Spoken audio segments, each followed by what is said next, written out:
નમસ્કાર મિત્રો, વિડીયોમાં તમારું સ્વાગત છે। જી હા મિત્રો, અત્યારે હાલ મોટા અને દુઃખદ સમાચાર સામે આવી રહ્યા છે। તો મિત્રો સમાચારમાં વાત કરીએ તો સોમવારે બપોરે 12:30 વાગે ઉત્તર પ્રદેશના અમરોહમાં ફટાકડાની ફેક્ટરીમાં જોરદાર વિસ્ફોટ થયો હતો। આ અકસ્માતમાં ફેક્ટરીમાં કામ કરતી 4 મહિલાઓના મોત થયા હતા।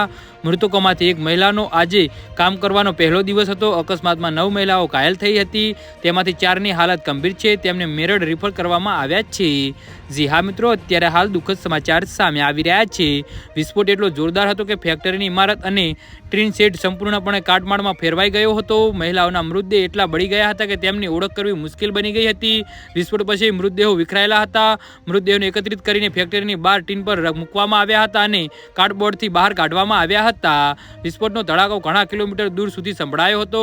આસપાસના ગામોમાં ભયનો ગભરાટનું વાતાવરણ છે। ગ્રામજનોનું કહેવું છે કે છેલ્લા ઘણા દિવસ સુધી ફેક્ટરીમાં ગેરકાયદેસર ફટાકડા બનાવવામાં આવી રહ્યા છે। તેમને વહીવટીતંત્ર પર બેદરકારી અને મિલીભગતનો પણ આરોપ લગાવ્યો છે। આ પહેલા 1 મેના રોજ આવી જ ઘટના બની હતી। જી હા મિત્રો, તો આના વિશે તમારું શું કહેવું છે તો નીચે મારી કમેન્ટ બોક્સમાં જરૂરથી જણાવજો અને મારી યુટ્યુબ ચેનલને સબસ્ક્રાઈબ કરવાની ભૂલતા નહીં। વિડીયો પૂરો જોવા બદલ તમારો આભાર।